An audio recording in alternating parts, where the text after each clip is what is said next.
নতুন করে বিয়ের পিড়িতে বসতে তার সময় লাগবে 4 মাস 10 দিন। স্বামীর শোক একটু বেশি দিন উদযাপন করতে হবে। জীবনের সঙ্গে চলে গেছে, মহব্বতের মন চলে গেছে, বাজার থেকে কত খাবার রাতে গলিয়ে এনে আমার হাতে তুলে দিয়ে দিয়েছে, কত সোহাগ ভরা চুম্বন আমার দিয়েছে, এক বালিশে মাথা দিয়ে ঘুমিয়েছি, কত মহব্বতের মানুষের হাত ছাড়া হয়ে গেছে। আমি মাঝে মাঝে মেয়ের মুখে শুনেছি, বলে স্বামী তাদের মারা যায়, পূর্ব দিক থেকে সূর্য তাদের উদয় হয় না, জনম জনম সূর্যটা বন্ধ হয়ে যায়। আমার ভাইরা উসমান গনি ইস্তিহারা হয়ে অকাতরে শোক উপভোগ করছে। আল্লাহর পয়গম্বর সামনে যখন মসজিদে নববীতে জামাতে নামাজ পড়তে আসেন, উসমানের চোখের কোণা দিয়ে শুধু পানির ধারা অটোমেটিক হয়ে যাচ্ছে।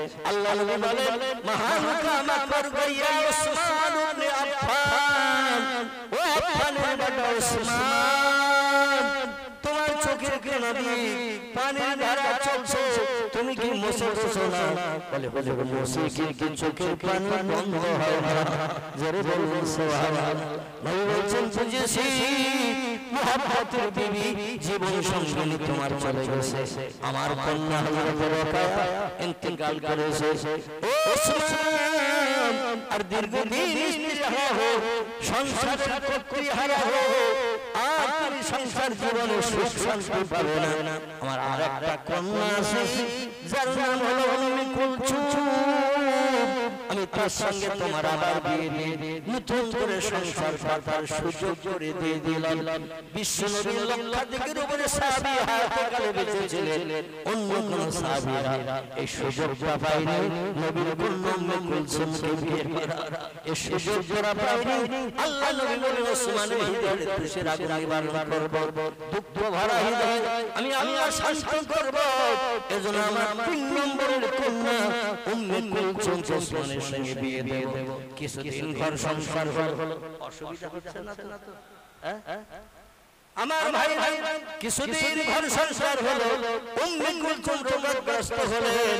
আমার ভাইরা রোগে পীড়িত হলেন। কিছুদিন রোগগ্রস্ত থাকার পরে ইন্না লিল্লাহি ওয়া ইন্না ইলাইহি রাজিউন, উম্মে কুলসুম ইন্তেকাল করলো।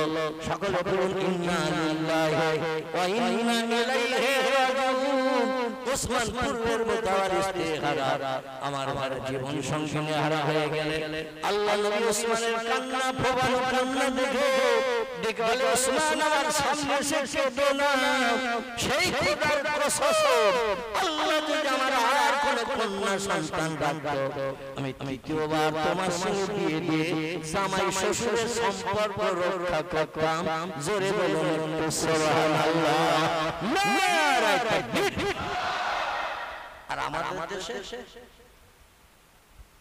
দেখবেন স্ত্রী যদি মারা যায়, স্ত্রী মরণের পরে যদি আরেকটা শালী থাকে, শরীয়তে বিয়ে করা যায় না। স্ত্রী মারা গেলে ওই ফ্যামিলি যদি আরেকটা শালী থাকে, তারে বিয়ে করা যায় না। এখন আত্মীয়তা বজায় রাখার জন্য কোন জামাই যদি বলে যে আপনি আপনার মেয়েটা যে এখন অবিবাহিতা, তারে আমার সঙ্গে বিয়ে দিয়ে আমার সংসার বজায় করুন এবং আত্মীয়তার সম্পর্ক রক্ষা করুন, তখন শ্বশুর কি বলে জানেন? শ্বশুর বলে অন্তত 50 টাকা 100 টাকার বাতাসা কিনে এনে খইরে দেব, তবে তোমার সঙ্গে আমার পরবর্তী মেয়েটা বিয়ে দেব না। আমার মেয়ের একটি নির্যাতন অত্যাচার উৎপীড়ন তুমি করেছো, কি মারধর করেছো, রোজ রোজ শুধু বলে টাকা নিয়ে আয় তোর বাপের কাছ থেকে, তোমার কাজ হলো তাস খেলা আর গাঁজা খাওয়া। এখানে অবশ্য কেউ তাস খেলে, তাস খেলা আর গাঁজা খাওয়া এই তোমার কাজ। বাড়িয়েছে আমার মেয়ের কাছে ভাত চাওয়া, তোমার মেয়ে তো বাজারে যেতে পারে না, বক্সরায় বাজারে যেতে পারে না, ভেবিয়ায়, তো তুমি এসে ভাত চাবে বেলা 2:30 3টের সময় তাস খেলে এসে। আর আমার মেয়ে যদি কিছু রান্না না করে থাকে, কারণ তুমি বাজার করনি তো রান্না করবে কি করে? আর ওই রকম উদ্যম পাদ্যম মাধ্যম তুমি করে আমার মেয়েটারে অকালে মৃত্যুবরণ করে দিয়েছো। আবার পরের মেয়েটা তোমার সঙ্গে বিয়ে দিয়ে জ্বলিয়ে মরবো মরণের দিন পর্যন্ত। কিছু শ্বশুর এরকম মন্তব্য করে না? এরকম মন্তব্য করে। আর নবী বলছেন আমার যদি 3 নম্বরের আর কোন কন্যা থাকতো, পরবর্তী কোন কন্যা থাকতো, তোমার সঙ্গে বিয়ে দিয়ে তোমার সঙ্গে জামাই শ্বশুরের সম্পর্কটা অটুট রাখতাম। কিন্তু দুর্ভাগ্য ওসমান, আমার আর কোন কন্যা নাই। কারণ হযরতে ফাতেমা ছিল 4 নম্বরের কন্যা, তার সঙ্গে বিয়ে দেয়া হয়েছে আলী রাদিয়াল্লাহর সঙ্গে। নবীজির মেয়ে ছিল 4টি, ছেলেও ছিল 4টি। কোন বর্ণনাকারীর মতে সিরাতের কিতাবে সিরাতে হালাবিয়া এমন করে সিরাতে মুস্তাফা, আসাউস সিয়ার, সিরাতুন নবী, বিশ্ব নবীর জীবনী গ্রন্থে লেখকেরা লিপিবদ্ধ করেছেন আল্লাহর পয়গম্বর মুহাম্মদ রাসূলুল্লাহ ছেলে ছিল 4টি। আবার কোন লেখক লিখেছেন পয়গম্বরের ছেলে ছিল 3টি। কটি? 3টি ছেলে ছিল। আমার ভাইয়ের আবার কোন লেখক লিখেছেন 4টি। আমি নাম কথা বললেই বুঝতে পারবেন পয়গম্বরকে আল্লাহ পাক 4টি ছেলে 4টি মেয়ে দিয়েছিলেন, একটা বাদে হযরত ইব্রাহিম ছাড়া। আর সব সন্তান 7টি সন্তান সব হযরত খাদিজার গর্ভ থেকে জন্মগ্রহণ করেছিলেন, যিনি ছিলেন 40 বছরের বয়স্কা। নবীজির সঙ্গে বিয়ের সময় নবীজির বয়স তখন 25, খাদিজার বয়স তখন 40। এই 40 বছরের একটা বৃদ্ধা রমণীকে বিয়ে করে তার নসল থেকে আল্লাহ 7টি সন্তান দান করেছিলেন, মতান্তরে 8টি। আর যত নবীজির বিবি ছিল 11, মতান্তরে 13টি। বিশ্ব নবীর স্ত্রী সংখ্যা ছিল খাদিজা, আয়েশা, উম্মে সালমা, উম্মে হাবিবা, যায়েনাব বিনতে জাহাশ, যায়েনাব বিনতে খুযাইমা, সাউদা, সুফিয়া, মাইমুনা, জাওয়ারিয়া, হযরত মাবিয়া। এইভাবে বিশ্ব নবীর বিবিরা একসঙ্গে সংসার করেছেন নবীজির নিয়ে দীর্ঘ 10 বছর কাল, কিছু কম বেশি 9 বছর কাল। বর্ণনাকারীরা বিভিন্ন মত প্রকাশ করেছেন। এই জন্য 9টা করে স্ত্রী নবীজি মদিনার দেশে যে রেখেছেন। মক্কা নগরীতে নবীজি বিয়ের পরে 25 বছর কাল সংসার করেছেন একজন বৃদ্ধা রমণীকে নিয়ে। জোরে বলুন একটু সুবহানাল্লাহ। যখন জীবন যৌবনের ক্ষুধা ছিল তখন নবীজি একজন বৃদ্ধা বয়স্কা মহিলার নিয়ে সংসার করেছেন। 25 থেকে 50 বছর বয়স পর্যন্ত দ্বিতীয় বিয়ে করেন নাই। কিন্তু মদিনায় নবীজি যখন গেলেন বয়স তখন 53। কথা বললাম, বিশ্ব নবীর বয়স তখন 53। মক্কা থেকে হিজরত করে মদিনায় গেলেন। 650 কিলোমিটার রাস্তা, 400 মাইলের উপরে দূরের পথ। পয়গম্বর সেখানে যাওয়ার পরে স্ত্রী হারা পয়গম্বর আবু বকর সিদ্দিক বলে, ইয়া রাসূলুল্লাহ, বিবির সেবা যত্ন নিয়ে জামা কাপড় পরিষ্কার করে দেয়, রান্না বান্না করে খাইয়ে দেয়, মাথার চুলগুলো চিরুনি দিয়ে পরিপাট করে দেয়। প্রতি ওয়াক্তে নামাজ আদায় করতে আপনার পেছনে মসজিদে নববীতে আসি, এসে দিয়ে আপনার মাথার চুলগুলো উড়ুক্ক খুড়ুক্ক চিরুনি দিয়ে পরিপাট করা হয় না, জামা কাপড়গুলো ময়লা মার্কা নোংরা মার্কা ধোয়ার লোক নাই। পয়গম্বর গো, মনে বড় কষ্ট পাই, হৃদয়ে তুষের আগুন জ্বলে। ও পয়গম্বর, অনুমতি দিলে একটা প্রস্তাব রাখি। নবী বললেন, নাম ইয়া আখি আবু বকর ইবনে আবু কুহাফা। এ আবু কুহাফার বেটা আবু বকর, বলেন তুমি কি বলতে চাইছো? আবু বকর বলে, ইয়া রাসূলুল্লাহ, আপনার বয়স 54-55 বছরের কোটায় চলে গেছে। মদিনার কোন মানুষ তাদের যুবতী মেয়েকে আপনার সঙ্গে বিয়ে দিতে চায় না। ভবিষ্যৎ জীবনটা তার নষ্ট হয়ে যাবে, ভবিষ্যৎ জীবনটা তার বরবাদ হবে। কারণ বৃদ্ধ স্বামী 2-5 বছরের ভিতরে ইন্তেকাল করবে। আমার মেয়ের ভবিষ্যৎ জীবনটা, সংসার জীবনটা শেষ হয়ে যাবে। এই চিন্তায় কোন মদিনার মানুষ আপনার সঙ্গে কন্যা দান করে বিবাহ বন্ধন আবদ্ধ করতে চায় না। তবে আমার একটা যুবতী মেয়ে এখনো হয়নি, কম বয়সের একটা মেয়ে আছে মদিনায়, মক্কা থেকে হিজরত করে আপনার সঙ্গে এসেছি। মেয়েটার নাম হলো হযরতে আয়েশা, বয়স তার মাত্র 7 বছর। 53 বছর থেকে আরো 1-2 বছর চলে গেল মদিনায়। 54-55 বছরের বয়স্ক মানুষ আল্লাহর পয়গম্বর আবু বকর ডেকে বলছেন, আপনার রান্না বান্না যাতে করে দিতে পারে, মাথার চুলগুলো ছেড়ে দিয়ে পরিপাট করে দিতে পারে, জামা কাপড়গুলো পরিষ্কার করে দিতে পারে, আপনাকে পরিষেবা বাড়িতে দিতে পারে, এই জন্য আমার একটা বাচ্চা মেয়ে আছে, বিবাহের যোগ্য এখনো হয় নাই, নাম তার আয়েশা, 7 বছর মাত্র বয়স। পয়গম্বর গো, কিছু যদি মনে না করেন, আমি আয়েশার আপনার সঙ্গে বিয়ে দিয়ে সংসারের কাজকর্মগুলো করাতে চাই। নবী বললেন, আবু বকর তুমি প্রস্তাব দিয়েছো, একটু চিন্তা ভাবনার সময় দাও, কারণ মা ইয়ান্তিকু আনিল হাওয়া ইন হুয়া ইল্লা ওয়াহয়ুহা। আল্লাহ নবী বলছেন, আবু বকর আমি নিজের তরফ থেকে কোনো সিদ্ধান্ত নেই না, নিজের তরফ থেকে কোনো কাজ করি না। আল্লাহ পাক যত সময় জিবরিল আমিন পাঠিয়ে আমাকে কোনো কাজ করার কথা না বলেন, কোনো সিদ্ধান্ত নিতে না বলেন, আমি তত সময় অপেক্ষায় থাকি। আল্লাহর উপরে দায়িত্ব ছেড়ে দিলাম। মদিনার সংসার জীবন আমার সুখের যদি আল্লাহ বানাতে চাই, বিয়ে করার অনুমতি যদি আল্লাহ দেয়, তাহলে আমি বিবাহ বন্ধনে আবদ্ধ হব, আপনার কন্যারে নিয়ে সংসার পাতবো। আল্লাহ পাক বলেন, ইযহাবিয়া জিবরিল ইলা রাসূলিহি, জিবরিল তাড়াতাড়ি যা আমার পয়গম্বরের কাছে যা। পয়গম্বর আমার মুখাপেক্ষী হয়ে যখন রয়েছে, তাড়াতাড়ি করে যার জিবরিল আমার পয়গম্বরকে মদিনার জিন্দেগিটা আমি আল্লাহ সুখের কাটাতে চাই। মক্কা নগরীতে 53 বছর বসবাস করেছে, মারধর খেয়েছে, অত্যাচার উৎপীড়ন নির্যাতন হয়েছে, পচা উটের ভুঁড়ি নবীর মাথায় চাপিয়ে দিয়ে সেজদায় যখন নবীজি গেছেন কাবাকে সামনে রেখে, পচা উটের ভুঁড়ি 5-7 জন ধরে নিয়ে নবীর মাথার উপরে চাপিয়ে দিয়ে চেপে ধরে রেখেছে, মুহাম্মদ যাতে সেজদা থেকে উঠতে না পারে। আল্লাহ নবীরে পাথর মেরে মেরে সোনার বরণ দেহটা রক্ত লাল বানিয়ে দিয়ে দিয়েছিল, রক্ত টপ টপ টপ টপ করে ঝরে দেহের জামা কাপড়গুলো লাল বরণ হয়ে গিয়েছিল।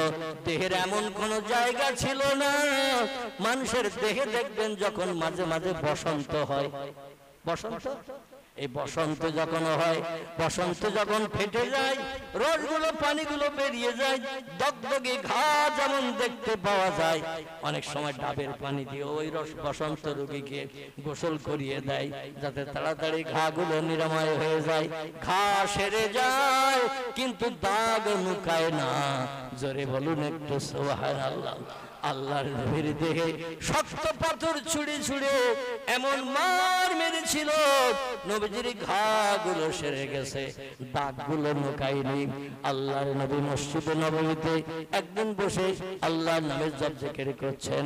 হযরত আয়েশা বলছেন, কুনিয়া জাওজি মুহাম্মদ রাসূলুল্লাহ, আমার প্রাণের স্বামী, একটু মসজিদে নববীর পূর্ব দিকে আমার হুজরা, আমার ঘর, যে ঘরে আপনি আমারে নিয়ে সংসার যাপন করেন, একটু ঘরে আসেন, বিশেষ প্রয়োজন দুটো কথা বলবো। আল্লাহ নবী মসজিদে নববী থেকে উঠে ঘরের ভিতরে চলে গেলেন। আয়েশা বলছেন, ইয়া রাসূলুল্লাহ, বড্ড গরম কাল, লু হাওয়া চলছে, আপনি ঘরের ভিতরে যখন এসেছেন গায়ের পোশাকটা খুলে ফেলুন, আমি একটু তাল পাতার পাকার হাওয়া আপনার গায়ে একটু দিই, আপনার দেহের ঘামগুলো একটু মুক্ত করার চেষ্টা করি। এখন তো ঘরে ঘরে এসি, ঘরে ঘরে সিলিং ফ্যান, ঘরে ঘরে টেবিল ফ্যান, ঘরে ঘরে এয়ার কুলার আছে না নাই? কিছুর ব্যবস্থা তখন ছিল না। 1450 বছর আগের কথা, বিজ্ঞানের বাপও তখন জন্মগ্রহণ করে নাই, এমন কিছু আরামের জন্য কোন জিনিসপত্র তৈরি করার সুযোগ পায় নাই, মগজে চিন্তা ভাবনা নেয় নাই। রাসূল আয়েশার কথা শুনে গায়ের পোশাকটা খুলেছেন, তাল পাতার ফাঁকার একটা হাওয়া দিয়ে গায়ের ঘামগুলো মিটাবেন। সৌদি আরবের দেশ, গরমের সময় প্রচন্ড গরম, আবার ঠান্ডার সময় মদিনার দেশে প্রচন্ড ঠান্ডা, মানুষ বাইরে বার হতে পারে না। জোরে বলুন একটু সুবহানাল্লাহ। আল্লাহর নবী যে গায়ের বসন খুলেছে, তাকে সারা দেহ সোনার বরণ দেহ যার, তাম পৃথিবীতে 2 জন ব্যক্তিকে আমার আল্লাহ পাক বিশ্ব সুন্দর পুরুদের ভিতরে বানিয়েছিলেন। কয়জন? দুইজনকে বিশ্ব সুন্দর বানিয়েছিলেন পৃথিবীতে। একজনের নাম ইয়াকুবের বেটা, নাম তার হযরত ইউসুফ আলাইহিস সালাম, আল্লাহ তারে বিশ্ব সুন্দর করেছিলেন। আরেকজন হলেন সাইয়্যিদুল আম্বিয়া রাহমাতাল লিল আলামিন, খাতামান নবিয়্যিন, শাফিয়াল মুজনাবিন, রাহিতুল আশিকিন, মুরাদুল মুস্তাকিন, সিরাজুস সালিকিন, মিসবাহুল মুকাররাবিন, জাদ্দিল হাসান আল হুসাইন, আবুল কাসিম মুহাম্মদ ইবনে আব্দুল্লাহ, আমাদের প্রিয় নেতা রাহবার কামলিওয়ালা মুহাম্মদ রাসূলুল্লাহকে আল্লাহ পাক বিশ্ব সুন্দর বানিয়েছিলেন। জোরে বলুন একটু সুবহানাল্লাহ।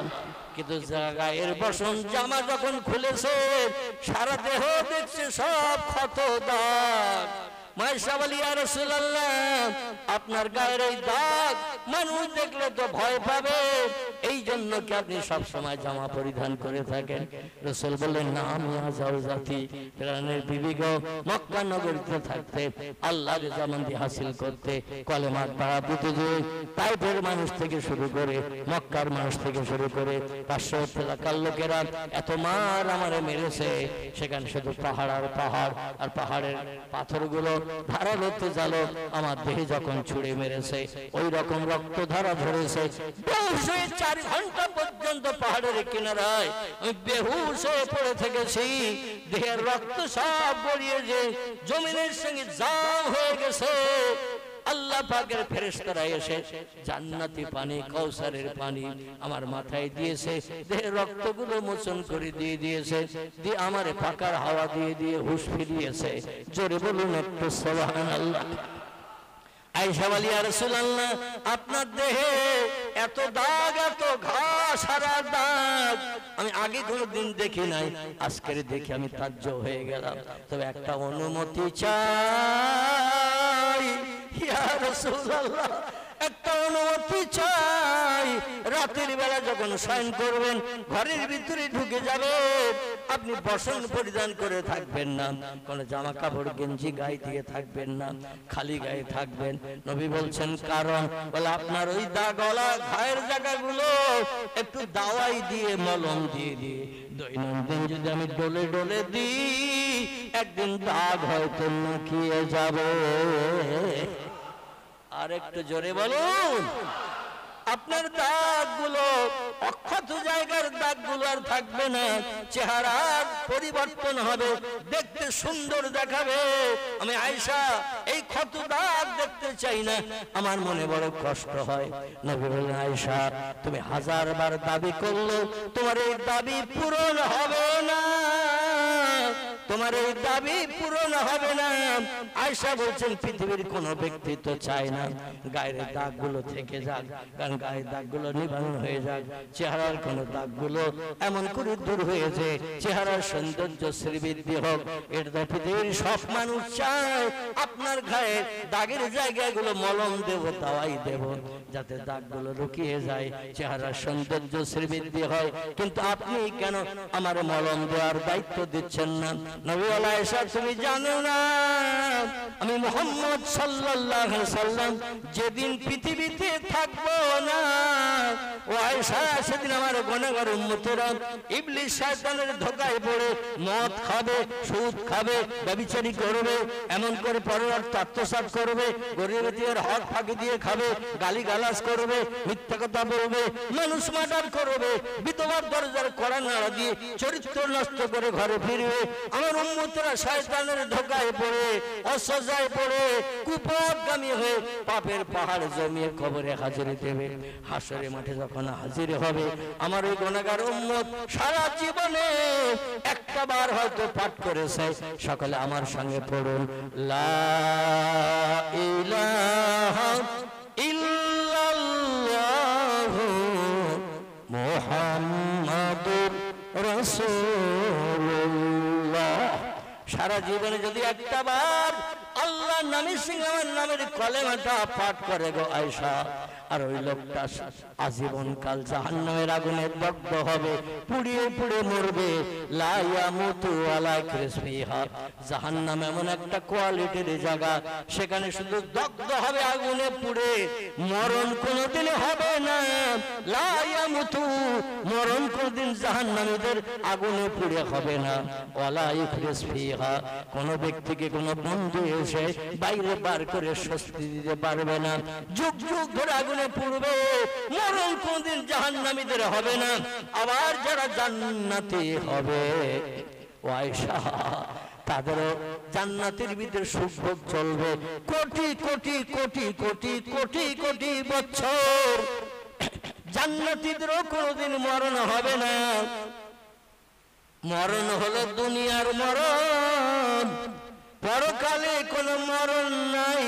সুখ আর সুখ, আনন্দ আর আনন্দ ফুটতে আর ফুটতে চলবে জান্নাতের ভিতরে। বেটা ছেলেদের সেবা করার জন্য আল্লাহ হুর গেলেমান বানিয়ে দেবেন। তো আজ খাতিরের জন্য 70টা করে যুবতী নারী এক একটা পুরুষের স্ত্রী হবে। একটু চিল্লাই বলা যাবে কি সুবহানাল্লাহ, নারায়ে তাকবীর। যুবকদের বয়স হবে 24 বছরের, আর মেয়েদের বয়স হবে 18 বছরের। তিরমিজি আবু দাউদ শরীফের হাদিস। আল্লাহর পয়গম্বর বলছে, জান্নাতি পুরুষদের বয়স আল্লাহ করে দেবেন 24 বছরের যুবক, নবদম্পত যুবক, আর মেয়েদের বয়স আল্লাহ করে দেবেন 18 বছরের যুবতী মেয়ে। কান্না হুন্না ইয়াকুত ওয়াল মারজান ফিহিন্না খায়রাতুন হিসান হুরুম মাকসুরাতুন ফিল খিয়াম। জোরে বলুন একটু আল্লাহু আকবার। এত রূপ সৌন্দর্য চেহারা আল্লাহ আল্লাহ পাক এত বেশি বেশি করে বানিয়ে দেবেন। ইয়াকুত জমরুদ হীরা পান্না চুন্নি খোঁজতে নামি দামি বিল্ডিং বালাখানা আল্লাহ জান্নাতীদের জন্য বানিয়ে রাখবেন। কোটি কোটি বছর জান্নাতের ভিতরে যদি সুখ ভোগ করে কোনো ব্যক্তি, প্রতি ঘরে একদিন রাত করে যদি থাকে, 2 দিন থাকার দরকার হবে না। কোটি কোটি বছর থাকলেও এক ঘরে 2 দিন থাকার প্রয়োজন হবে না। আল্লাহ নবী বলছেন, কম আমল নিয়ে আল্লাহ জান্নাতে যে লোকটি যাবে, যার মতো শর্ট কম আমল, ভালো আমল, কম আমল আর কারো নাই। তবে পাপের কাজ করে নাই, মদের গ্লাসে হাত দেয়নি, সুদের টাকা স্পর্শ করেনি, মিথ্যা কথা বলেনি, চুরি ডাকাতি ছিনতাই করেনি, গুন্ডামি করেনি, মানুষ মার্ডার করেনি, গরিব এতিমদের হক ফাঁকি দিয়ে খায়নি, বিধবা নারীর দরজা ঠেলা দেয়নি। চরিত্র ভালো, কিন্তু সৎকার ভালো কাজ কম, কোন খারাপ কাজ করেনি। খারাপ কাজ না করার কারণে আল্লাহ তারে জান্নাতি বানাবেন। ওই কম দরজার আমলের জান্নাতের জন্য তাম পৃথিবীর এরিয়ার মতো 10টা জান্নাত আল্লাহ তারে দান করে দেবে। তাম পৃথিবীর এরিয়া কত? তাম পৃথিবীতে বর্তমান 256টির মতো দেশ আছে। এক একটা দেশের এরিয়া কি কম নাকি? আচ্ছা, এক একটা দেশে কত বাড়ি, কত ঘর, কত বিল্ডিং মানুষ বানিয়েছে। আমার ভাইরা, দেশের সৌন্দর্য শ্রীবৃদ্ধির জন্য কত বিল্ডিং বালাখানা শহর এলাকায় বানানো রয়েছে। এই দুনিয়ার এরিয়ার মতো 10টা পৃথিবীর সমান জায়গা আল্লাহ কোন জান্নাতের যদি দেয়, সারা জীবন একটা বিল্ডিং এ ঘরে 1 রাত করে থাকলে ও জীবনে কি ফুরাতে পারবে নাকি? কত সুখ, কত আনন্দ, কত ফুর্তি আল্লাহ সেখানে করার সুযোগ দিয়ে দেবেন। এই জন্য আপনাদের কাছে বলি ভাই, আর দুনিয়া যে ফাতুন তলাবু হাল কেলাব। আল্লাহ নবী বলছেন, দুনিয়া হলো পচা গলা লাশ। যে কোনো জিনিস মারা গেলে 2 দিন 10 দিন যদি আমরা তারে সেফটির জন্য কোন জায়গায় না ফেলে রাখি, দেখবেন পচে গলে যায়, গোস্ত গুলো সব পোকা হয়, পচা দুর্গন্ধ ছোটে। নবী বলছেন, দুনিয়া হলো পচা গলা লাশ, আর এর আসক্তকারী হলো কুকুরের দল। দুনিয়ার প্রেমে পাগল হয়ে পরকাল যারা ভুলে যাবে, মসজিদের আজান ধ্বনিতে কান দেবে না, জামাতে শরীক হবে না, সকাল সন্ধ্যা কোরআন তিলাওয়াত করবে না, রাস্তাঘাটে পথে হাটে মাঠে মার্কেটে বাজারে গেছে আল্লাহর নামে তাসবিহ সুবহানাল্লাহ আলহামদুলিল্লাহ লা ইলাহা ইল্লাল্লাহর জপ তার জবানে নাই, বাম্পারে হোঁচট খেয়েছে, বলছে বাপ গো, খয়ের মাথা হোঁচট খেয়েছে, বলে মা রে চিল্লানো আওয়াজ দিচ্ছে, হচকেছে, নখ উল্টে গেছে, মারে ডাকে, বাবারে ডাকে। ওই সময় একটু আল্লাহর নাম জবানে আমাদের উচ্চারিত হয় না। ঠিক বললাম না ভুল বললাম? আরে আল্লাহর জান্নাত কি করে পাবো, একটু চিন্তা ভাবনা কি করেছি আমার ভাইরা? এই জন্য পৃথিবীতে দুটি দলের মানুষ, দুনিয়াদারিতে মত্ত হয় নাই, বিবি বাচ্চার প্রেমাসক্ত হয় নাই, অর্থ সম্পদ জায়গা জমি ঘর বাড়ি চিন্তায় পরকাল ভোলে নাই। কারণ পরকাল হলো লম্বা জিন্দেগি, আর দুনিয়া হলো ক্ষণস্থায়ী, আজকের আছে কালকে থাকবো না, কখন আজরাইল এসে হাজির দেবে তার ঠিক নাই। এই জন্য দুটি দলের মানুষ এই পৃথিবীতে আল্লাহর আপন বনে জান্নাত হালাল বানিয়েছেন। একটু চিল্লাই বলুন সুবহানাল্লাহ। কটা দল বললাম?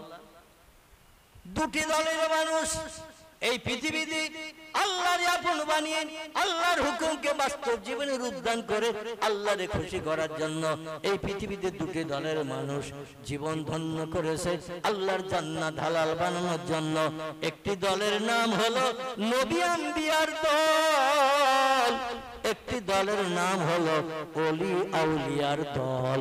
এই দুটি দল ছাড়া আর যত দলের মানুষ আমরা পৃথিবীতে বাস করছি, চাষি, তাঁতি, কামার, কুমোর, সুতর, ধোপা, নাপিত, ডাক্তার, কবিরাজ, হাকিম, জজ, উকিল, ব্যারিস্টার, বিজ্ঞান, দর্শন, ইঞ্জিনিয়ার, ডাক্তার, মাস্টার থেকে শুরু করে যত দলের মানুষ পৃথিবীতে আমরা বাস করি, আমি মৌলভী সাহেব আমার নাম বাদ দিচ্ছি না, আলেম, হাফেজ, কারি, মসজিদের ইমাম, মুয়াজ্জিন, মুক্তাদি থেকে শুরু করে যত দলের মানুষ আমরা পৃথিবীতে বাস করি, আমরা আল্লাহর আপন কেউ হতে পারি নাই, পরকালের চিন্তা কেউ করতে পারি নাই। সব দুনিয়াদারিতে মত্ত পচা মালের পিছনে শুধু ছুটছি। দুটি দলের মানুষ আল্লাহর আপন বানিয়ে জীবন ধন্য করেছে। একটি দলের নাম হলো নবী আম্বিয়ার দল, একটি দলের নাম হলো ওলি আউলিয়ার দল। চিল্লাই বলুন একটু সুবহানাল্লাহ। মসজিদের ইমাম আল্লাহর আপন নয়, মুয়াজ্জিন আযান দেয় তিনি আল্লাহর আপন নয়, আর মুয়াজ্জিন আযান শুনে মুক্তাদি যারা মসজিদে জামাতে শরীক হয় তারাও আল্লাহর আপন নয়। হাফেজ আল্লাহর আপন নয়, কারি আল্লাহর আপন নয়, মুফতি আল্লাহর আপন নয়, আলেম আল্লাহর আপন নয়। তাহলে আমি ওই দলের ভিতরে ঢুকেছি না ঢুকি নাই? কম বেশি আপনারা মাইকের মাধ্যমে আমি আসার পরে শুনছিলেন। 40 বছর একটি গ্রামে ইমামতি করি আমি, তালপুকুর বাজারের পাশে একটি গ্রাম, গ্রামটির নাম হলো খিদিরপুর। সেখানে নামাজ পড়াই মেহরাবে ঢুকে ঢুকে 40 বছর হয়ে গেল।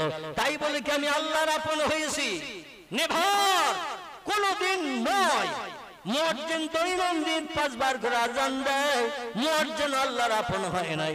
মুক্তাদি যারা আযান শুনে ছুটি আসে জামাতে নামাজ পড়ে, এরাও আল্লাহর আপন হতে পারে নাই। আলেম আল্লাহর আপন না, হাফেজ আল্লাহর আপন না, কারি আল্লাহর আপন নয়, মুফতি আল্লাহর আপন নয়। আর যত দলের মানুষ আছে, কোন দলের মানুষ আল্লাহর আপন নয়। আপন হলো দুটি দল। একটি দলের নাম হলো নবী আম্বিয়ার দল। নবী হলো এক বচন, আম্বিয়া হলো বহু বচন। একজনকে বলা হয় নবী, বহুজনকে বলা হয় আম্বিয়া। একজনকে বলা হয় ওলি, বহুজনকে বলা হয় আউলিয়া। এই দুটি দলের মানুষ আল্লাহর আপন হয়ে আল্লাহর রেজামন্দি করে পৃথিবীর জমিন ছেড়ে চলে গেছে। কিয়ামত অবধি এদের নাম মানুষের মুখ থেকে মুছবে না। আসলে এই দুটি দলের একটি দল নিয়ে আলোচনা করি, কারণ সময় অনেক লম্বা হয়ে গেছে। আল্লাহ আবার কোনদিন 4 চক্ষের মিলন ঘটালে, আল্লাহ আবার সুযোগ দিলে আর একটি দলের নাম আপনাদের কাছে করে তাদের সম্পর্কে একটু আলোচনা করব। আজকের বিশেষ করে মুহররমের 10 তারিখ আশুরার দিন। এই জন্য যে দিনে আল্লাহ পাক নবীদের মুখে হাসি ফুটিয়েছেন, চরম বিপদে চরম মুসিবতে আল্লাহ পাক মুখে হাসি ফুটিয়ে জীবনের সব সমস্যার সমাধান করে দিয়েছেন। আল্লাহর পয়গম্বর বলছেন, মান কানা লিল্লাহি কানাল্লাহু লাহু। যে লোকটি আল্লাহর আপন হয়ে যায়, আল্লাহ তাদের আপন হয়ে যায়। আর একটু জোরে হবে না? আল্লাহু আকবার। আল্লাহ নবী বলছেন যে লোকটি আল্লাহর আপন হয় কানাল্লাহু লাহু, আল্লাহ তাদের আপন হয়ে যায়। আল্লাহ পাক যেটা চেয়েছে নবীরা সেটা দিয়েছে, আল্লাহ পাক যেটা চেয়েছে ওলিরা সেটা দিয়ে আল্লাহর জামন্দি হাসিল করেছে। আবার নবী ওলিরা বিপদে মুসিবতে পড়ে হাত পেতেছে কার কাছে? প্রধানের কাছে, এমএলএর কাছে, এমপির কাছে, থানার ওসির কাছে, পাড়ার মোড়লের কাছে না, সেই খোদার কসম নবীরা এবং ওলিরা যখনই কোনো বিপদগ্রস্ত হয়েছে, মুসিবতগ্রস্ত হয়েছে, সমস্যায় পতিত হয়েছে, ডেকেছে কারে? আল্লাহকে ডেকেছে। বোঝা যাচ্ছে তো নাকি আমার ভাইরা? আল্লাহ পাক বলছেন আমার হও, আমি তোমাদের হয়ে যাব। যে বিপদে মুসিবতে পড়লে মানুষ মানুষের উপকার করে মুখে হাসি ফুটাতে পারে না। খুব ভালো করে শোনেন, যে বিপদে মুসিবতে সমস্যায় পড়লে মানুষ মানুষের পাশে দাঁড়িয়ে উপকার করে মানুষের মুখে হাসি ফোটাতে পারে না, এই রকম বিপদে পড়েছিলেন পয়গম্বরেরা। জোরে বলুন সুবহানাল্লাহ। এই রকম বিপদে পড়েছিলেন আল্লাহর ওলিরা, কিন্তু আল্লাহ পাক তাদের মুখে হাসি ফুটিয়েছেন না বিপদগ্রস্ত করিয়ে কবরস্থ করেছেন? হাসি ফুটিয়েছেন। আল্লাহু আকবার। এই জন্য কোরআন এসেছে ইসনে আশারা শাহরান, কোরআনের ভিতরে এসেছে আল্লাহ পাক তথ্য কোট করেছেন। ইংরেজিতে যেমন 12টি মাস আছে, বাংলায় তেমন 12টি মাস আছে, আরবিতে আল্লাহ পাক কোরআনে কোট করেছেন আমিও মাসের সংখ্যা প্রতি বছর 12টা করে দিয়েছি। আমাদের বাচ্চা ছেলে মেয়েরা ইংলিশ মিডিয়ামে যারা পড়াশোনা করে ওদের একটু ডেকে বলবেন ইংরেজি 12 মাসের নাম বল। ওরা বলতে পারবে না, পারবে না। জানুয়ারি, ফেব্রুয়ারি, মার্চ, এপ্রিল থেকে শুরু করে একদমই ডিসেম্বর পর্যন্ত বলে দেবে, ঠিক কি না? কারণ ইংলিশ মিডিয়ামে পড়ছে, ইংরেজির পোকা হয়েছে। আমাদের বর্তমান এলাকার বাচ্চা ছেলে মেয়েদের যদি জিজ্ঞাসা করা হয় ইংরেজি 12 মাসের নাম, একদমে বলে দিয়েছে ডিসেম্বর পর্যন্ত।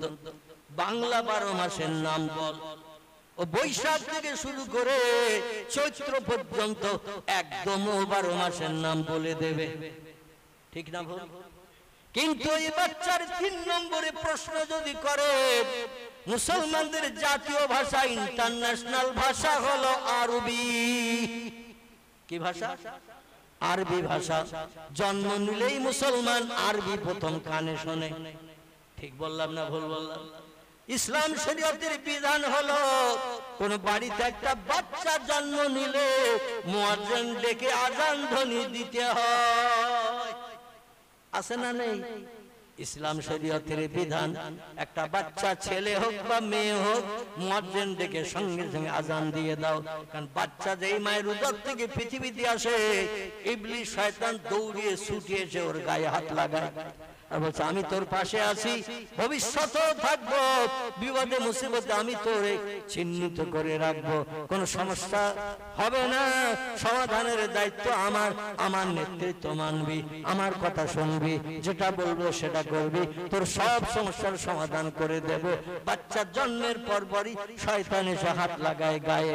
পরবর্তী ওই ছেলেটা খোদাদ্রোহী, বদমায়েশ, এমন করে দস্যু গুন্ডা, চোর ডাকাত হয়ে যায়, মদখোর মাতাল হয়ে যায় শয়তান গায়ে হাত লাগানোর কারণে।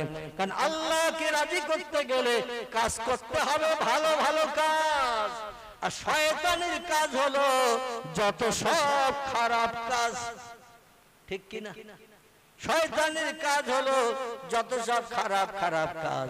এই খারাপ কাজগুলো এই জন্য করায় ও যাবে ভবিষ্যতে জাহান্নামে, আর দলের মানুষটাকে সঙ্গে করে নিয়ে যাবে জাহান্নামে।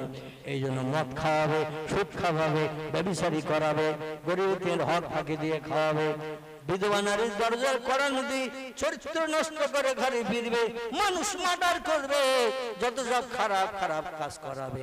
আল্লাহর পয়গম্বর বলছেন বাচ্চা যেই জন্ম নেবে মায়ের উদর থেকে, একটা ইমানদার মুমিন মুসলমান দেখে একটু আযান ধ্বনি দিয়ে দাও। কারণ তিরমিজি শরীফের হাদিস, আল্লাহ নবী বলছেন আল্লাহু আকবার, আল্লাহু আকবার। এখানে আজান দেয় অন্য কথা বলে তো নাকি? এখানে আজান দেয় কি বলে? আল্লাহু আকবার। পৃথিবীর সব মসজিদে একই ভাষা না দু রকম আছে? একই রকম আছে। এই আজান ধ্বনি যখন মুয়াজ্জিন শুরু করে দেয়, আওয়াজ যত দূর পর্যন্ত যায়, ইবলিস শয়তানের গায়ে বিষ লাগা মতো হয়। ও এলাকার ভিতরে থাকতে পারে না, ছুটে আওয়াজের বাইরে বেরিয়ে চলে যায়। জোরে বলুন একটু সুবহানাল্লাহ। এই যে নবী বলছেন, বাচ্চা হলে আজান দাও, আর আজান দিলে শয়তান দূর হয়ে যাবে। ওই বাচ্চার গায়ে হাত দিতে পারবে না। বাচ্চা আল্লাহওয়ালা হবে, আল্লাহ প্রেমিক হবে, খোদা ভক্ত হবে। জোরে বলুন একটু সুবহানাল্লাহ। আমার ভাইরা, तमाम পৃথিবীর ইতিহাস আলগা করলে দেখা যায় যারা আজান ধ্বনি জন্মের পরে পেয়েছে তারাই পৃথিবীতে আল্লাহ প্রেমিক, আল্লাহওয়ালা হয়েছে। কেউ বা নবীর দল, কেউ বা ওলির দল। চিল্লাই বলুন একটু আমিন। আমার মুসলমান ভাইরা, এই পৃথিবীতে 10 জন পয়গম্বরকে আল্লাহ পাক কঠিন বিপদ থেকে, মুসিবত থেকে নিষ্কৃতির ব্যবস্থা করেছিলেন। তাই মুহররম মাসের 10 তারিখটাকে আরবিতে বলা হয় আশারুন। আরবিতে বলা হয় আশারুন, ইংরেজিতে বলা হয় 10, বাংলায় বলা হয় 10, আরবিতে বলা হয় আশারুন। এই আশারুন থেকে নামকরণ করা হয়েছে আশুরা। আশারুন থেকে নামকরণ করা হয়েছে আশুরা। এই জন্য আশুরা নামকরণ করা হয়েছে।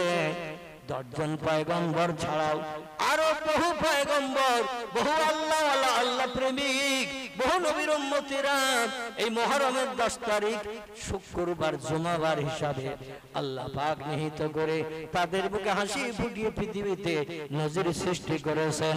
যেটা আমি আপনাদের কাছে বলছিলাম, বাংলায় যেমন 12টি মাস, ইংরেজিতে যেমন 12টি মাস, আরবিতেও তেমন 12টি মাস। আমাদের বাচ্চা ছেলে মেয়েদের যদি বলা হয় ইংরেজি 12 মাসের নাম একদমে বললি, বাংলা 12 মাসের নাম একদমে বললি, আরবি 12 মাসের নাম একটু বল, ও চালাক যদি হয় বলবে চাচা একটু পেশাব করিয়ে আসি। এ বলবে না, বলবে না। কিংবা পিপাসা লেগেছে একটু পানি খেয়ে আসি। কিংবা আমার মা ডেকেছিল, দেখা করা হয়নি, একটু মার সঙ্গে দেখা করে আসি। আচ্ছা, ও মার সঙ্গে দেখা করে আর আসবে চাচার কাছে? ও পেশাব করে আবার ফিরে আসবে তো নাকি? হ্যাঁ, কারণ ইংরেজি 12 মাসের নাম মুখস্থ, বাংলা 12 মাসের নাম মুখস্থ। দুর্ভাগ্য আমরা মুসলমান, জন্মের পরে আজান শুনলাম আরবি, আবার মরণের সময় মাথার পাশে বসে কলেমা শরীফ অনেক ব্যক্তির শোনানো হয় না, হয় না। আবার কাপড়ের কাপড় পরিয়ে যখন কবরে লাশ নামানো হয়, বিসমিল্লাহি ওয়া আলা মিল্লাতি রাসূলিল্লাহ, জোরে বলুন একটু সুবহানাল্লাহ। এখানে ওই লাশকে আরবি শোনানো হয় না, হয় না। উপরে মাটি চাপা দিয়ে, বালবাকারি দিয়ে। এবার যখন আমরা প্রত্যাবর্তন করি, আপনজন চাচা, দাদা, পাড়াতে মামু, খালো, এমন করে খালা, নানি, দাদি সবাইকে যখন কবরে দাফন করে উপরে মাটি দিয়ে বালবাকারি চাপা দিয়ে আসি, তখন ইমাম সাহেব বলে, আমি একা বললে এই মাটির ঘরের ভিতরে দরজা নাই, জানালা নাই, আবদ্ধ ঘর, আমি একা বললে লাশ শুনতে পাবে না। এই জন্য সবাই মিলে আমার সঙ্গে বলো, আওয়াজটা একটু জোর হোক, কথার আওয়াজটা জোর হোক, কবরের ভিতরের ব্যক্তিটা যাতে শুনতে পায়। সবাই আপনারা বলুন, মিনহা খালাকনাকুম ওয়া ফিহা নুঈদুকুম ওয়া মিনহা নুখরিজুকুম তারাতান উখরা। জোরে বলুন একটু আল্লাহু আকবার। ঘনার বনে বলে না তো নাকি? কি এখানে বলে? আল্লাহু আকবার। আর এই মাটি থেকে পূর্বে তোমারে বানানো হয়েছিল, আবার সেই মাটির গর্তে তোমারে রাখা হলো। কতদিন থাকবে চাচা, কতদিন থাকবে চাচি, কতদিন থাকবে দাদা, কতদিন থাকবে দাদি, কতদিন থাকবে মোহাব্বতের পিতা, কতদিন থাকবে মাতা, আমরা তত্ত্বটা দিয়ে যাচ্ছে। এজা তুলে শামসে মাগরিবে হাত, যতদিন পশ্চিম দিকে সকালবেলা সূর্য উদয় না হবে ততদিন পর্যন্ত কবর ঘর তোমার আপন ঘর হয়ে থাকবে, আর আমরা কেউ আসবো না, খোঁজ খবর নেব না। এই কবরের যাত্রী একা, বিপদে পড়ো বিপদে থাকবে, শান্তিতে থাকো শান্তিতে থাকবে, আমরা আর কেউ খোঁজ নিতে আসবো না। অতদিন পর্যন্ত অপেক্ষা করো, অতদিন পর্যন্ত তুমি থাকো, যতদিন পশ্চিম দিকে সকালবেলা সূর্যোদয় না হবে, যে দিনটাকে ইয়াউমাল কিয়ামাত বলা হয়েছে। জোরে বলুন একটু আমিন। সবাইকে ততদিন থাকতে হবে না, হবে না? তাহলে জন্মের পরে আরবি শুনলাম, মরণের পরে কবরে ঢুকছি তাও আরবি শুনলাম। ইমাম সাহেব সবাইকে আবার দোয়া করে দিল, রব্বানা যালামনা আনফুসানা ওয়া ইল্লাম তাগফির লানা ওয়া তারহামনা লানাকুনান্না মিনাল খাসিরিন। পড়ে না দোয়া মসজিদের নামাজ অন্তে ইমাম সাহেব দোয়া করে যখন, এটা পড়ে না পড়ে না? এই দোয়াটা পড়েছে কম বেশি 10 জন পয়গম্বরের ভিতরে একজন পয়গম্বর চরম বিপদে পড়েছিলেন। এই মুহররম মাসের 10 তারিখ পর্যন্ত আল্লাহ পাক তাকে বিপদগ্রস্ত করে রেখে দিয়েছিলেন 350 বছর ধরে। কতদিন? 350 বছর ধরে 10 জন পয়গম্বরের নাম আপনাদের কাছে টুক করে বলে নেই, সবার জীবন ইতিহাস আলোচনা করা সম্ভব আজকের হবে না, কারণ একজন আল্লাহ প্রেমিক, আল্লাহ নবীগণের জীবনী, লম্বা জীবনী আল্লাহ কোরআনে কোট করেছেন। কোরআনে টোটাল মোট 27 জন পয়গম্বরের নাম এসেছে। কতজন? টোটাল 27 জন পয়গম্বরের নাম কোরআনে এসেছে। 25 জন পয়গম্বরের জীবনী আল্লাহ কোরআনের ভিতরে কম বেশি ভরে দিয়েছেন। আমরা কোরআন আলগা করলে তাদের জীবনী দেখতে পাই, চরম বিপদ আল্লাহ কেমন সাহায্য করেছে সেটাও খুঁজে পাই। জোরে বলুন সুবহানাল্লাহ। তবে প্রত্যেকটি পয়গম্বর বিপদ মুক্ত হয়েছেন, মুখে হাসি আল্লাহ ফুটিয়ে দিয়েছেন। এই মুহররম মাসের 10 তারিখ আশুরার রাত কিংবা আশুরার দিন, জোরে বলুন একটু সুবহানাল্লাহ। কারবা নাম আদম, কারবা নাম ইদ্রিস, কারবা নাম নূহ, কারবা নাম ইব্রাহিম, কারবা নাম ইসমাইল, কারবা নাম ইসহাক, কারবা নাম ইয়াকুব, কারবা নাম ইউসুফ, কারবা নাম দাউদ, কারবা নাম সুলাইমান, কারবা নাম মুসা, কারবা নাম হারুন, কারবা নাম হুদ, কারবা নাম লূত, কারবা নাম সালেহ, কারবা নাম জাকারিয়া, কারবা নাম ইহইয়া, কারবা নাম আইয়ুব, কারবা নাম ইউনুস, কারবা নাম শুআয়ব, কারবা নাম ইলিয়াস, কারবা নাম উযায়ের, কারবা নাম ঈসা, কারবা নাম মুহাম্মাদুর রাসূলুল্লাহ সাল্লাল্লাহু আলাইহি ওয়াসাল্লাম। চিল্লায়ে বলুন একটু সুবহানাল্লাহ। কজন পয়গম্বরের নাম বললাম? গুনেছেন? তাবারক মনে হয় ভালো নেই, আমার শোনাও হয় না। হ্যাঁ, আল্লাহু আকবার। আমার এই বাম পাশের একজন ভাই বলছেন শুধু শুনিনি, শুনলে তো আওয়াজ মাঠ ভেঙে পালিয়ে যাবে, ও আর ফেরত আসবে কি? আসবে? যে আওয়াজ মাইকের মাধ্যম দিয়ে মাঠ ভেঙে পালিয়ে যাচ্ছে, ও আওয়াজ আর ফেরত আসবে? আসবে না। কিন্তু গুনলে অনেকদিন মেমোরিতে জমা থাকবে এই কটা। আবার নাম কটা বলি শোনেন। পয়গম্বরদের নাম যত অক্ষরে আল্লাহ পাক কোট করেছেন, প্রতিটি অক্ষরের বিনিময়ে উম্মতি মুহাম্মাদীদের আমল নামার থলিতে আল্লাহ 10টা করে সব, প্রতিটি অক্ষরের বিনিময়ে আল্লাহ দান করে দেবেন। জোরে বলুন একটু সুবহানাল্লাহ। তাহলে পয়গম্বরের নাম বলা ভালো না খারাপ? পয়গম্বরের নাম শোনা ভালো না খারাপ? ঘুরিয়ে যদি বর্তমান মডার্ন যুগের ছেলেদের নাম বলি, মিন্টু, পিন্টু, নন্টু, ঝন্টু, লালটু, বল্টু, বাপি, বাপ্পা, বাবলু, বাচ্চু, ডবলু, বুলু, আকাশ, পাতালটা রাখিন। অনেক ছেলের নাম আকাশ আছে, আছে না? বাংলাদেশে একটু বেশি বেশি আছে। আমি গত 20 বৈশাখ 4 বছর পরে এবছর প্রথম বাংলাদেশে গেলাম, তো দাওয়াত করেছে যে কর্তৃপক্ষ, ছেলেটি তার নাম হলো আকাশ। আমি বললাম তোমার ভাই কটা? বলে 3 ভাই হুজুর। তাহলে আর 2টো ভাইয়ের নাম কি পাতাল টাতাল আছে নাকি? বলে হুজুর আমার নাম আকাশ, পাতাল কারো নাম নেই। আজকের নাম রাখা হয়েছে মডার্ন নাম, মিন্টু, পিন্টু, নন্টু, ঝন্টু, লালটু, বল্টু, বাপি, বাপ্পা, বাবলু, বাচ্চু, ডবলু, বুলু, আকাশ। আরো কত কি নাম, নতুন নতুন মডার্ন যুগের নাম, আবার টয় টয় কত নাম, যে মিল আছে ঠিক নাই। আচ্ছা এই নাম যদি পড়ি সব হবে কতটা? শুনবে যারা তাদের নাম আমলের থলিতে সব জুটবে কতটা? এমটি ফাঁকা, কিচ্ছু নাই। কিন্তু আল্লাহ প্রেমিক আল্লাহর পয়গম্বরদের নাম আমি আপনি যদি পাঠ করি, নাম কটা ফের বলি একটু গুনে নেন, মেমোরিতে জমা করে নেন। কারবা নাম আদম, কারবা নাম শীষ, কারবা নাম ইদ্রিস, কারবা নাম নূহ, কারবা নাম ইব্রাহিম, কারবা নাম ইসমাইল, কারবা নাম ইসহাক, কারবা নাম ইয়াকুব, কারবা নাম ইউসুফ, কারবা নাম দাউদ, কারবা নাম সুলাইমান, কারবা নাম মুসা, কারবা নাম হারুন, কারবা নাম হুদ, কারবা নাম লূত, কারবা নাম সালেহ, কারবা নাম জাকারিয়া, কারবা নাম এহিয়া, কারবা নাম আইয়ুব, কারবা নাম ইউনুস, কারবা নাম শোয়েব, কারবা নাম ইলিয়াস, কারবা নাম উযায়ের, কারবা নাম ঈসা, কারবা নাম মুহাম্মাদুর রাসূলুল্লাহ। চিল্লাই আবার বলুন সুবহানাল্লাহ।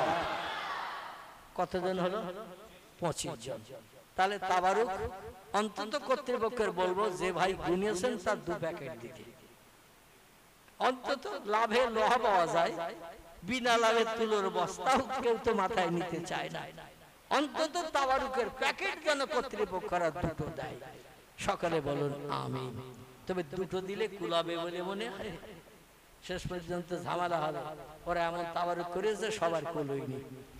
জোরে বলুন একটু নাউজুবিল্লাহ।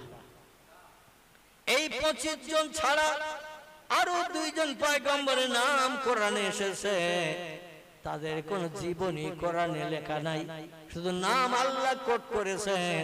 একজনের নাম হযরতে জুলকিফুল আলাইহিস সালাম, একজনের নাম হযরতে আলিয়াসা আলাইহিস সালাম।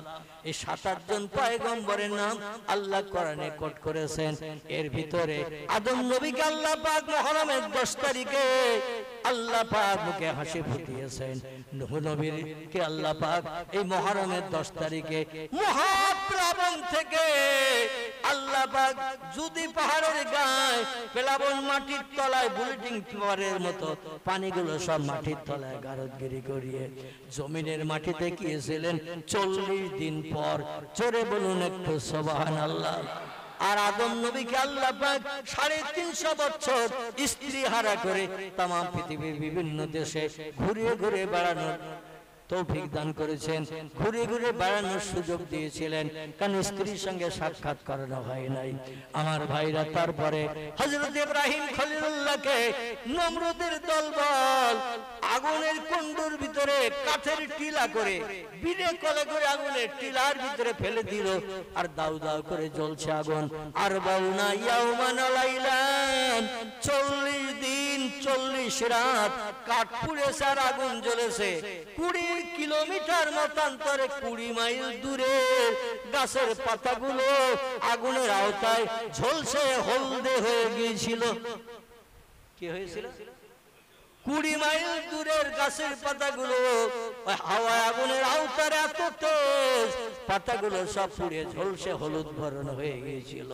40 দিন 40 রাত কাঠ পুড়তে সময় লেগে গেল। 40 দিন 40 রাত কাঠ যখন পুড়ে ছায়ের ঢিবি হলো, ওই সময়ে দেশের লোকেরা বলল ইব্রাহিম তো 100% পুড়ে শেষ হয়ে গেছে। 40 দিন 40 রাত দাউ দাউ করে আগুন জ্বলেছে, আকাশ চুম্বি আগুনের ললিহান শিখা উঠেছে, ধারে পাশে আমরা ঘিসতে পারিনি। আগুনের এত আওতা 40 এমন করে 20 মাইল 30 কিলোমিটার দূরের গাছের পাতাগুলো সব হলুদ বর্ণ হয়ে গেছে আগুনের আওতা লেগে পুড়ে। ইব্রাহিম নিশ্চয়ই পুড়ে তো ঝলসে শেষ হয়ে গেছে। এখন ওর বডির হাড় হাড্ডির চামড়া কিছু আছে, মাথার হাড়টার কিছু আছে না, সব পুড়ে শেষ হয়ে গেছে। আগুন তো নিভে গেছে। চল একটু যেয়ে দেখি। রাতের বেলা চিন্তা ভাবনা করতাম, দেখলে আমরা মগজের দুশ্চিন্তা থেকে মুক্ত হব। দলবল নমরুদের দলবল আগুনের কুণ্ডুর ধারে আসলো, এসে দেখে ছাইয়ের ঢিবি উঁচু হয়ে রয়েছে, পাহাড় মার্কা ছাইয়ের ভিতরে আগুনের গরম নাই। বেশ কয়েকদিন পরে ছাই ফাঁকা করে করে একদল বলল, ইব্রাহিমের অন্তত অস্তিত্ব কিছু দেখতে গেলে ছাইয়ের ঢিবির ভিতরে ঢুকতে হবে, কারণ মাঝখানে বিড়ে কলে করে ফেলে দেওয়া হয়েছিল যাতে দগ্ধ হয়ে পুড়ে শেষ হয়ে যায়। আল্লাহর কথা কোনোদিন আর শুনতে না হয়, আল্লাহর দিনের দাওয়াত আর কোনোদিন শুনতে না হয়। আমরা শুধু বলি নমরুদ খোদা জিন্দাবাদ, ইব্রাহিমের খোদা মুর্দাবাদ। এটা বলেও কাজ হয় নাই। আজকের ইব্রাহিমকে জনম জনম আমরা বিপদগ্রস্ত করে শেষ করে দিয়েছি। যুক্তিটা দিয়েছিল ইবলিস শয়তান, ওরে যদি দুনিয়া থেকে সরাতে চাও এইরকম একটা কাজ করো, আগুনের ধর্ম হলো পুড়িয়ে দেওয়া। অতএব কে ইব্রাহিম আর কে আজর ইব্রাহিমের বাবা আর কে দেশের খোদা, এসব আগুন জাত বিচার করে না। যা দেবেন আগুন পুড়িয়ে দেয় না, দেয় না, যা দেবেন আগুন পুড়িয়ে দেয়। বললো একটু সাইড ঢেবি ফাঁকা কর, ছাইয়ের ঢিবি ফাঁকা করছে, ফাঁকা করতে করতে মাঝ পজিশনে যখন চলে গেছে, পাহাড় মার্কা কাঠের ঢিবি বানিয়েছিল ওরা। এলাকায় যত ঝোপঝাড় জঙ্গলের গাছের ডাল শুকনো ছিল এইগুলো ভেঙে নিয়ে এসে ওইখানে সব ঝাঁপ করে টিলা বানালো, আগুন ধরিয়ে দিয়ে দিল। সে যুগের কেরোসিন, ডিজেল কিংবা পেট্রোল দিয়ে দাও দাও করে জ্বলতে লাগলো, আর বিড়ে কলে করে ঠেলে ফেলে দিল আগুনের কুণ্ডের মাঝখানে। কিন্তু রাখে আল্লাহ, মারে কে? মারে আল্লাহ, রাখে কে? জোরে বলুন একটু সুবহান। যে আগুনের কুণ্ডতে ফেলে দেবে পয়গম্বর ইব্রাহিম আলাইহিস সালামকে, ওরা উলঙ্গ করে জামা কাপড় খুলে নিল। তাফসীরে মারিফুল কোরআন, তাফসীরে বাইজাবি, তাফসীরে কাশফ, এমন করে তাফসীরে ফিজরাল কোরআন আল্লামা কুতুব রাহমাতুল্লাহ আলাইহি লিপিবদ্ধ করেছে। গায়ের পোশাক গুলো খুলে নিয়ে নিল। হাত পা বাঁধার পরে ইব্রাহিম নবী প্রতিবাদ করে কোনো কাজ পায়নি, কারণ ওর মা ছিল ওর বিরুদ্ধে, ওর বাবা আজরও ছিল ইব্রাহিম নবীর বিরুদ্ধে। ছেলে যখন বিপদে পড়ে বাপ মা পাশে দাঁড়ায় না, দাঁড়ায় না। রক্তের টান, নারীর বাঁধন, 33টি নারী ছিল একটা বাচ্চা, মায়ের উদর থেকে পৃথিবীর মুখ দেখে দেহের তিনের ধ্বংস রক্ত দেহ থেকে ওই বাচ্চার নারী ছিঁড়ে বার হওয়ার কারণে তিনের ধ্বংস রক্ত নির্গত হয়। কত নারীরা সন্তান প্রসবের সময় বেহুশ হয়ে যায়, কত নারীর জীবনও আল্লাহর দরবারে শহীদি মর্যাদায় উৎসর্গ করে দিতে হয়। কথাটা ঠিক না বল? এই মায়ের সঙ্গে সন্তানের নারীর টান পৃথিবীতে সব থেকে বেশি। এত মহব্বত, এত প্রেম, এত ভালোবাসা স্বামী স্ত্রীর ভিতরে নাই, সন্তান বাবার ভিতরে নাই, সন্তান মায়ের ভিতরে নাই। সব থেকে বেশি ভালোবাসা সন্তানের সঙ্গে তার মায়ের টান। জোরে বলুন সুবহানাল্লাহ। বাবার ব্যবসা বন্ধ হয়ে যাচ্ছিল, মানে ইব্রাহিম নবী প্রতিমা বানাতে নিষেধ করত। ওর বাবা ছিল বিখ্যাত শিল্পী, ঠাকুর বানাতো, ঠাকুর। আরে ঠাকুরের রং, কালারটা, চেহারাটা অবিকল নমরুদের মতো দেখতে বানাতো। আমাদের দেশে এমন অনেক শিল্পী আছে যে কোনো চেহারা দেখলে সেই চেহারার প্রতিবিম্ব বানিয়ে দিয়ে দেয়। নমরুদ বলল, আমি সবার বাড়ি যেতে পারবো না, সবার বাড়ি যেয়ে খোদা সাজতে পারবো না, এজন্য আমার চেহারার অবিকল প্রতিবিম্ব ছবি যে লোকটি বানাতে পারবে আমি তারে বিরাট পুরস্কার দেব, মাসে মাসে মাইনে দেব, আমার রাজবাড়ি থেকে ভালো মন্দ খাবার পরিবেশন করব। আর দেশের জনগণের বলে দিয়ে দিল প্রত্যেকে একটা করে আমি নমরুদ আমার চেহারার প্রতিমা আজরের কাছ থেকে কিনে নিয়ে ঘরে রাখো, রাতের বেলা ঘুমাতে যাবে আমার চেহারার প্রতিমার সামনে একটু সেজদা করবে, তাহলে আমারে সেজদা করা হবে। সকালবেলা যখন ঘুম থেকে উঠবে আমার চেহারার প্রতিমা দেওয়ালের গায়ে যেখানে রাখবে ওইখানে যে একটু সেজদা করে আমার একটু নিশ করে বাইরে কাজে যাবে, সব সাহায্য আমার মাধ্যম দিয়ে পাবে। জনগণ লাভে লোহ বইতে চাই, বিনা লাভে তুলো বইতে চায় না। ফ্রি মাল যদি পাওয়া যায়, ফ্রি খাওয়া যদি পাওয়া যায়, সমস্যার সমাধান যদি পাওয়া যায়, তাহলে এটা করতে কেউ আপত্তি করবে নাকি? বর্তমান যুগেও একই কালার। আমার পার্টি করতে হবে, আমার রাজনীতি করতে হবে, তোমার যা সমস্যা আছে সমাধান করে দেব। আমার পার্টির বিরুদ্ধে যদি ভোট দাও তাহলে তোমার খবর আছে। এদিকে বোধহয় এরকম অবস্থা নেই, আছে? সব জায়গায় শিয়াল ডেকেছে। শিয়াল এক জায়গায় ডাকলে অন্য জায়গায় শিয়ালের আওয়াজ শুনলে ওরাও হক্কাহু করে না, করে না। শিয়াল সব জায়গায় ডেকেছে। এই জন্য নমরুদের চেহারার ফটোওয়ালা ওই প্রতিমা সবাই ঘরে রাখতো। আর ইব্রাহিম বলতো, আব্বা ও মাটির প্রতিমা, ওর গায়ে মাছি বসলে তাড়াতে পারে না। সামনে খাবার দিয়ে দিলে পূজা করলে ও খাবার ওরা নিজেরাই তুলে খেতে পারে না। ইঁদুর এসে খেয়ে যায়, বিড়াল এসে খেয়ে যায়, কুকুর এসে খেয়ে যায়। ও একটু বারণ করতেও পারে না যে আমি পরে খাবো, এখন খাস না। এই জন্য ইব্রাহিম নবী বলতেন, ওদের ইবাদত করে কোনো লাভ নাই। কথাটা সত্য বলেছে না মিথ্যা বলেছে? বাস্তব, 100% সত্য বলেছে। কিন্তু মানুষের ব্রেন, মগজ, ইবলিস, শয়তান একেবারে খেয়ে ফেলেছে। যার কারণে এখনো পর্যন্ত মাটির প্রতিমা, পাথরের প্রতিমা, গাছপালার কাছে মানুষ সেজদা করে না, করে না। পানির কাছে সেজদা করে না, করে না। আগুনকে সামনে রেখেও তারা কুর্নিশ করে না, করে না। স্রষ্টা হিসেবে মর্যাদা দেয়। নাউজুবিল্লাহি মিন যালিক। ইব্রাহিম নবী প্রতিবাদ করার কারণে ওর বাপ ওর বিরুদ্ধে গেল, মা বিরুদ্ধে গেল। নমরুদের দলে হয়ে ইব্রাহিমের আগুনে পোড়ানোর জন্য সাহায্য করলো। আহা, কি করুণ দৃশ্য, কি করুণ কাহিনী! পিতামাতা সন্তানের বিরুদ্ধে যায় না, সন্তান পিতামাতার বিরুদ্ধে যায় না। কিন্তু এখানে বাস্তব প্রমাণ, পয়গম্বর হওয়া সত্ত্বেও বাপ মা শত্রুতা করলো, যার কারণে আগুনে ফেলতে সুবিধা হলো। গায়ের পোশাকগুলো খুলে নিল। আল্লাহ ডেকে বলে, ইজহাব ইয়া জিবরিল, এ আমার ফেরেশতার শ্রেষ্ঠ ফেরেশতা জিবরিল রে, ইজহাব ইলা দুনিয়া, তাড়াতাড়ি করে পৃথিবীতে চলে যাও। আমার জান্নাত থেকে একটা রেশমি শাটিনের পোশাক নিয়ে যা।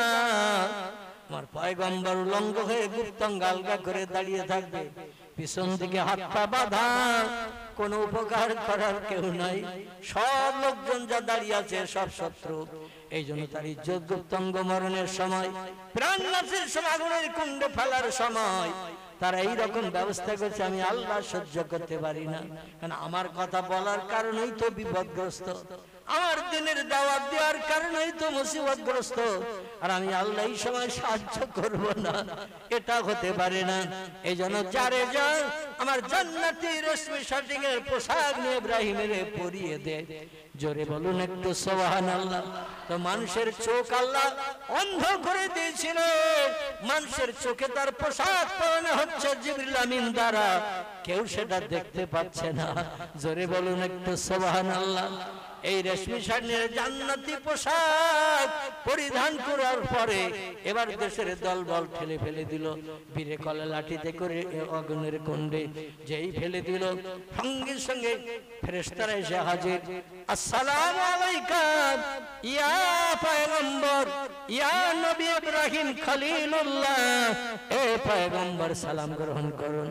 ইব্রাহিম নবীর কান খোলসা ছিল, সালামের আওয়াজ শুনতে পেয়েছেন। উনি বলেন, ওয়ালাইকুম আসসালাম, মান আনতা মা ইসমুকা, তোমরা কারা, তোমাদের পরিচয় কি? আমি তো শুনে বীরে কলে লাঠিতে করে যাচ্ছে আগুনের কুণ্ডের ভিতরে, এই সময় তোমাদের দেখছি, তোমরা কারা? বলেন, নাহানু মালায়েকা, আমরা হলো আল্লাহর রহমতের ফেরেশতা। জোরে বলুন একটু সুবহানাল্লাহ।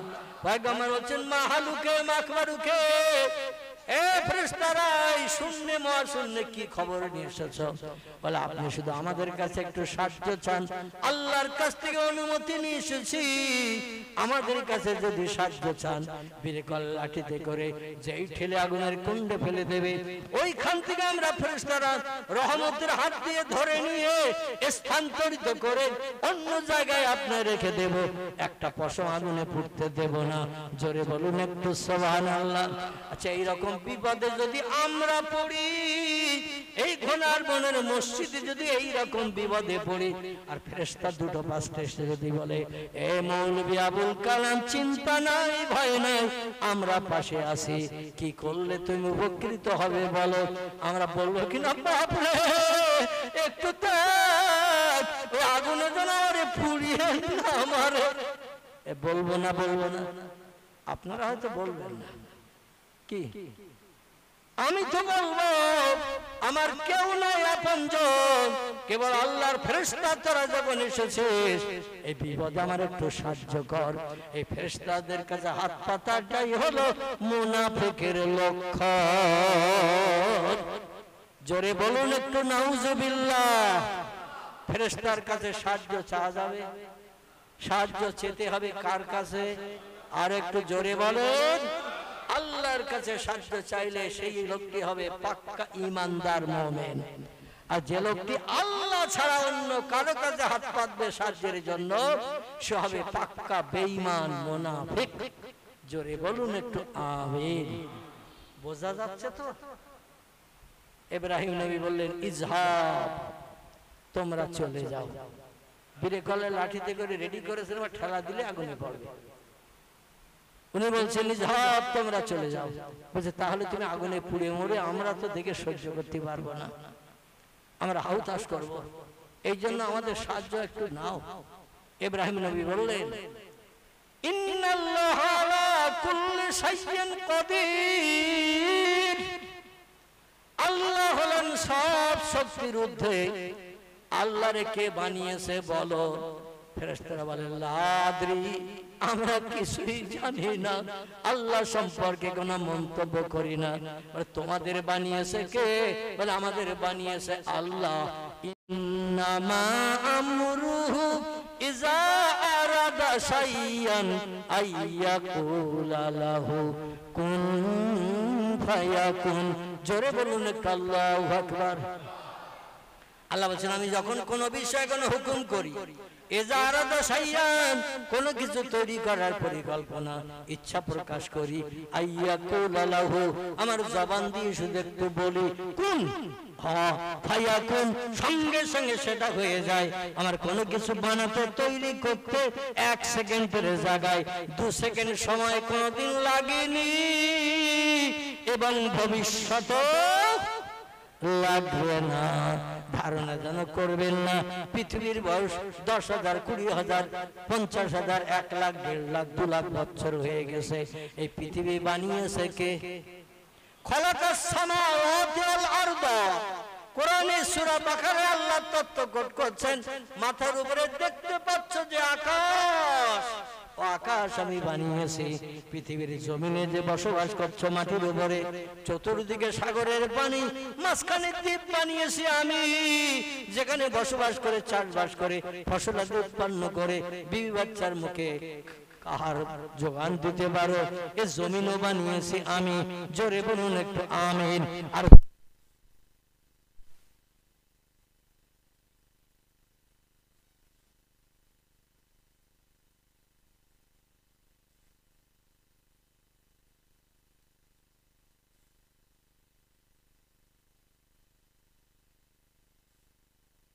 চেয়েছেন আল্লাহ সুবহানাহু ওয়া তাআলা। পয়গম্বরের বীরে গলের লাঠি আবার ঠেলে দেয়া হচ্ছে সময় শেষের দিকে। আমি আপনাদের নিয়ে মিলাদ কিয়াম দোয়া সবরেসানির দিকে এগিয়ে যাব, কারণ কর্তৃপক্ষ সম্ভবত ইমাম সাহেব আমাকে কানে কানে বক্তৃতার আগে বলেছিলেন 10:30টার দিকে আপনি শেষ করে দেবেন। দেখতে দেখতে 2 ঘন্টার মতো হয়ে গেল। আমি শেষ পর্যায়ের দিকে আপনাদের একটু নিয়ে চলে যাচ্ছি। একটু মহব্বতে কলেমার জিকির লা ইলাহা ইল্লাল্লাহ, লা ইলাহা, লা ইলাহা মুহাম্মাদুর রাসূলুল্লাহ। বীরে গলের লাঠি থেকে ইব্রাহিম নবী যখন বিচ্ছেদ হয়ে গেলেন, দুরন্ত বেগে ঠেলে দিল। চাম গুলতিতে কোন একটা বাটুল নিয়ে চাম টেনে যদি ছেড়ে দেয়া হয়, বাটুলটা দুরন্ত বেগে যেমন ছুটে চলে যায়, ওই রকম ইব্রাহিম নবী বীরে কলে লাঠি থেকে দুরন্ত বেগে ছুটে চলে যাচ্ছেন আগুনের কুণ্ডুর ভিতরে। পয়গম্বর তখন বলছে, বিসমিল্লাহির রহমানির রহিম, ইন্নী ওয়াজ্জাহতু ওয়াজহিয়া লিল্লাযী ফাতারাস সামাওয়াতি ওয়াল আরদা হানিফা ওয়া মা আনা মিনাল মুশরিকিন। চিল্লায়ে বলুন আল্লাহু আকবার। পয়গম্বর মুহাম্মদ রাসূলুল্লাহ জানিয়েছেন, তিরমিজি শরীফের হাদিস, যে ব্যক্তি ফজরের নামাজ বাদ কবরের পরীক্ষকদের প্রশ্নের উত্তর দৈনন্দিন 7 বার করে জপ করে, আল্লাহু রব্বি মুহাম্মাদুন নবিয়্যু ইসলামু দীনি আল কোরআন ইমামি আল কাবাতু আল কিবলাতি আল মুসলিমুনা আল মুমিনুনা ইখওয়ানি আশহাদু আল্লা ইলাহা ইল্লাল্লাহু ওয়া আশহাদু আন্না মুহাম্মাদান আবদুহু ওয়া রাসূলুহু। দৈনন্দিন ফজরের নামাজ আনতে যে লোকটি ডাইনে বামে সালাম ফেরানোর পর পরীক্ষকদের প্রশ্নের উত্তর 7 বার করে দৈনন্দিন পাঠ করে, তারও কবরে পরীক্ষক যখন মুনকির নকির আসবে, প্রশ্ন যখন করবে, উত্তর দিতে কষ্ট হবে, মনে আসবে না, মনে থাকবে না। জীবনে ফজরের নামাজ নাই, একটাবার আল্লাহু রব্বি মুহাম্মাদুন নবিয়্যু জবানে পাঠ করি নাই, আমাদের কি পরীক্ষকদের সামনে উত্তর জারি হবে বলে মনে হয়? আহারে, নবী বলছেন তাই তার কষ্ট হবে যে দৈনন্দিন প্রতিদিন ফজরের নামাজ আনতে ভালো পরিবেশ, তখন কোনো হুড়োহুড়ি আওয়াজ টাওয়াজ কিচ্ছু নাই ভোরবেলা, তখন পাঠ করলে তাই তার মেমোরিতে জমা করলো, মনে আসবে না। আর আসরের নামাজ বাদ আসরের 4 রাকাত ফরজ নামাজের বারে পরে কোন ব্যক্তি যদি পড়ে, ইন্নী ওয়াজ্জাহতু ওয়াজহিয়া লিল্লাযী ফাতারাস সামাওয়াতি ওয়াল আরদা হানিফা ওয়া মা আনা মিনাল মুশরিকিন। জোরে বলুন আল্লাহু আকবার। পয়গম্বর বলছেন, ওই লোকের বাড়িতে কোনোদিন আগুন লাগবে না, বাচ্চা কাচ্চা বিবি বাচ্চা আপনজন কোনোদিন পুড়ে মরবে না।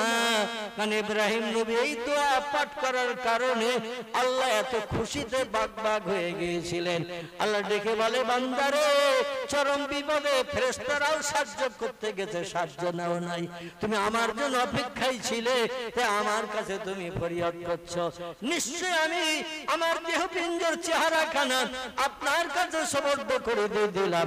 আপনি যদি পছন্দ করেন, ভালোবাসেন, আগুনের কুণ্ডুতে আপনার বান্দারে পুড়াতে, তাহলে আমি ইব্রাহিম পুড়তে রাজি আছি। আর যদি মনে করেন আমার বান্দা ইব্রাহিমকে মিশরের দেশে আগুনের কুণ্ডে পুড়াবো না, ইব্রাহিমকে আগুনের কুণ্ডুর ভিতরে বাঁচিয়ে রেখে এই মিশরের দেশে, সিরিয়ার দেশে আবার কালেমার দাওয়াত তার জবান দিয়ে প্রচার করাবো, আপনি যেটা পছন্দ করেন আল্লাহ, আমি সেটা পছন্দ করি। আল্লাহ ডেকে বলে, পয়গম্বর, তোর বক্তব্যে আমি আল্লাহ এত খুশি, এত সন্তুষ্ট হয়ে গেছি। আজকের মুহররমের 10 তারিখের দিন আসরের সময় বিকাল বেলা আমার কাছে তুই সাহায্য চাইছিস, শত্রুরা তোরে নিপাত করবে তাই, দুনিয়া থেকে বিদায় করবে তাই।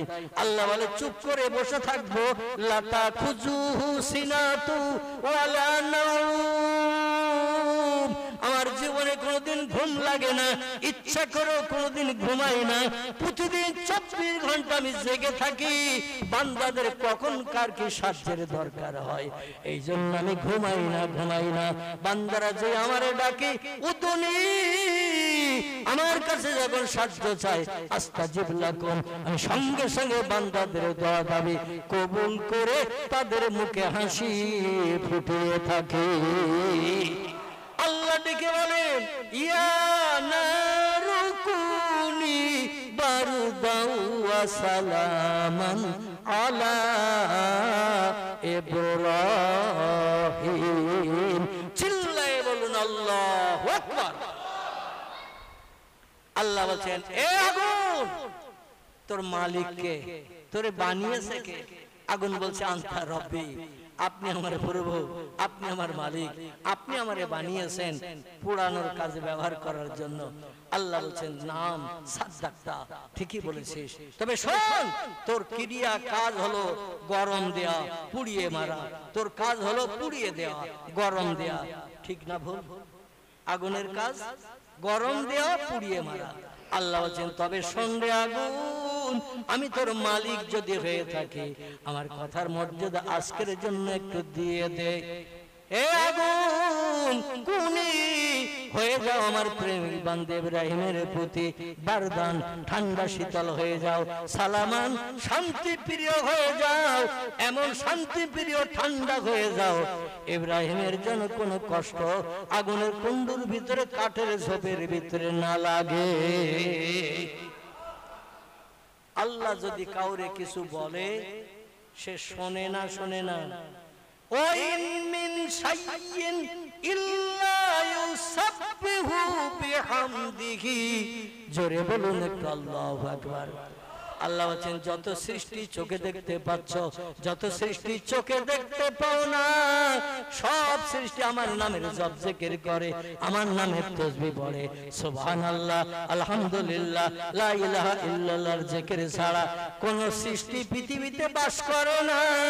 কেবল সৃষ্টির সেরা করে বানিয়েছি একটি সৃষ্টিকে, লাকাদ খালাকনাল ইনসানা ফি আহসানে তাকবীম। জোরে বলুন একটু আল্লাহু আকবার। কোরআনে সূরা 3 এর ভিতরে আল্লাহ তথ্য কোট করে দিয়েছেন, যত সৃষ্টি চোখে দেখতে পাচ্ছ, যত সৃষ্টি চোখে দেখতে পাও না, সব কি আমরা দেখতে পাই? সাগরের পানির তলায় কি আছে আমরা দেখতে পাই। ঝোপঝাড় জঙ্গলের ভিতরে কত হাজার হাজার জীবজন্তু বাস করে, ঝোপঝাড়ের ধারেও যায় নাই আমাজন জঙ্গল। এমন করে আমার ভাইরা, পৃথিবীর বিখ্যাত জঙ্গল, তাম পৃথিবীর সব দেশের গাছ কম বেশি এই জঙ্গলে রয়েছে। রাশিয়ার দেশ, এই জঙ্গলে এমন কোন জীব জন্তু নাই পৃথিবীর কোন দেশে সেটা প্রার্থী আছে, সব সেখানে বাস করে। আমরা কি দেখার সুযোগ পাই? মাঝে মধ্যে টেলিভিশনের পর্দায় যখন দেখায়, তখন আমরা ঘরের ভিতরে টেলিভিশনের পর্দায় বিভিন্ন নিত্য নৈমিত্তিক পশু পাখিদের আমরা দেখতে পাই। আল্লাহ বলছেন, যাদের দেখতে পাও, যাদের দেখতে পাও না, সব সৃষ্টি আমার নামের জপ জিকির করে, আমার নামে তাসবিহ পড়ে। লা ইয়াফকাহুনা ইল্লা তাসবিহাহু। ওদের ভাষা তোমরা বোঝো না, ওরা কারে ডাকতেছে, কি বলতেছে, ও ভাষা তোমরা বোঝো না, তুমি আল্লাহ সব সৃষ্টির ভাষা বুঝি। জোরে বলুন একটু সুবহানাল্লাহ, নারে তাকবীর। আচ্ছা, বাড়িতে বিড়াল আছে কার কার? কার কার বাড়িতে বিড়াল? না পুষলেও অনেকের বাড়িতে বিড়াল যায় না, যায় না, যায়। আচ্ছা, বিড়াল কিভাবে ডাকে? ম্যাও ম্যাও। তাহলে আপনারা এখনো ঘুমাননি? কারণ আমি যে বিড়াল কিভাবে ডাকে জিজ্ঞাসা করলাম, যারা একটু ঘুম ঢোড়ার ভাব, তারা কিন্তু বুঝতেও পারেনি, আওয়াজও দেবে না। অনেকের কণ্ঠ থেকে আওয়াজ পেলাম বিড়াল ম্যাও ম্যাও করে ডাকে। আচ্ছা, ছাগল ডাকে কিভাবে? প্যাঁ প্যাঁ করে ডাকে। গরু ডাকে কিভাবে? হুম্বা হুম্বা করে ডাকে। ব্যাং ডাকে কিভাবে? ঘ্যাগর ঘ্যাগর করে ডাকে। এই ডাকে না, ডাকে না? এক একটা সৃষ্টি এক এক ভাষায় ডাকে। ওদের ভাষা হলো বট গাছের শিখরে, অশ্বত্থ গাছের মাথায়। ভোরের সময় দেখবেন বসন্তকালে কোকিলের একটু বেশি বেশি করে ভোরবেলা আল্লাহর নামে জপ করে। কুহু কুহু রবে কোকিলেরা ডাকে, আমরা বুঝি কুহু কুহু রবে ডাকছে। আসলে ওরা কুহু কুহু বলে না, ওরা বলে আল্লাহু আল্লাহ, আল্লাহু আল্লাহ, আল্লাহু আল্লাহ। মুহাব্বতে জপ করেন, আল্লাহু আল্লাহ, আল্লাহু আল্লাহ, আল্লাহু আল্লাহ, আল্লাহু আল্লাহ, আল্লাহু আল্লাহ, আল্লাহু আল্লাহ, আল্লাহু আল্লাহ, আল্লাহু আল্লাহ, আল্লাহু আল্লাহ, আল্লাহু আল্লাহ, আল্লাহু আল্লাহ, আল্লাহু আল্লাহ, আল্লাহু আল্লাহ। লা ইলাহা ইল্লাল্লাহু মুহাম্মাদুর রাসূলুল্লাহ। নবীরা এ ডাক ডেকেছে না ডাকেনি? ওলিরা এ ডাক ডেকেছে না ডাকেনি? 12 বছর 24 বছর 36 বছর ধরে জঙ্গলের ভিতরে বসে না খেয়ে না দিয়ে পিপাসার পানি পান না করে আমার ভাইরা একটানা 36 বছর ধরে আল্লাহু আল্লাহ এই নামের জপ জিকির করেছেন। হযরতে পীর বাকিবিল্লাহ রাহমাতুল্লাহ আলাইহি, খাজা কুতুবউদ্দিন বখতিয়ার কাকি রাহমাতুল্লাহ আলাইহি, নিজামউদ্দিন আউলিয়ার নাম শুনে থাকবেন। এরা 2 দিন 5 দিন 2 মাস 6 মাস নয়, যুগের পরে যুগ, বছরের পরে বছর আল্লাহর নামের জপ জিকির করেছেন। আল্লাহ তাদের ডাকে সাড়া দেয় নাই? দেশে দেশে কোনদিন তাদের বঞ্চিত করে নাই। কারণ আল্লাহ বঞ্চিত করলেই কোরআন মিথ্যা হবে, ঠিক কি না? কারণ আল্লাহ বলেছেন উদুনি, আমার কাছে চাও, আস্তাজিব লাকুম, তোমাদের সব দোয়া দাবি কবুল হবে। যখন আগুন নিভে গেল, ভিতরে চলে গেল, যে দেখে মাঝখানে একটা আল্লাহ ফাঁকা জায়গা বানিয়েছেন। এই মসজিদের ভিতরটা যেমন পিলিয়ার বিহীন করলে যেমন ফাঁকা জায়গা, এইরকম একটা ফাঁকা জায়গা, সেখানে আবার কিছু ফুলের গাছ, ফলের গাছ, জোরে বলুন সুবহানাল্লাহ, কিছু ফুলের গাছ, ফলের গাছ আল্লাহ সেইখানে বানিয়ে রেখেছেন 40 দিনের ভিতরে। আর গাছে ফলগুলো সব পেকে বেঁকে নিচের দিকে ঝুলছে। ইব্রাহিম নবী সরু সরু গলি পথ এক এক পথ দিয়ে যাচ্ছে, যে ফলটা পছন্দ হচ্ছে বিসমিল্লাহ শরীফ পাঠ করে ফলটার দিকে হাত লাগাচ্ছেন। জান্নাতের গাছের ফলের কাছে গাছে উঠতে হবে না, বেল গাছের কাটা খোসা খেয়ে বেল পাড়তে হবে না, ডাব গাছে বুকে ছিঁড়িয়ে ছাল ছিঁড়ে ডাব পাড়তে হবে না। জান্নাতের গাছের গোড়াগুলো উপরের দিকে, মাথাগুলো সব নিচের দিকে, ফলগুলো ঝলছে নিচের দিকে। জান্নাতের শুধু হাত লম্বা করবে, চুম্বকের কানেকশনে লোহা যেমন টেনে নেয় ওই রকম হাতে আল্লাহ চুম্বকের কানেকশন দেবেন, ফলটা আপনার হাতে চলে আসবে। আল্লাহ নবী তিরমিজি শরীফের হাদিসে বলছেন, একটা ফলে কোন বান্দা যদি 100 বার কামড় লাগায়, একটু একটু করে কেটে কেটে খায়, 100 রকম ফলের আস্বাদ আল্লাহ বান্দার জিভে টেস্ট লাগিয়ে দেবে। নারায়ে তাকবীর।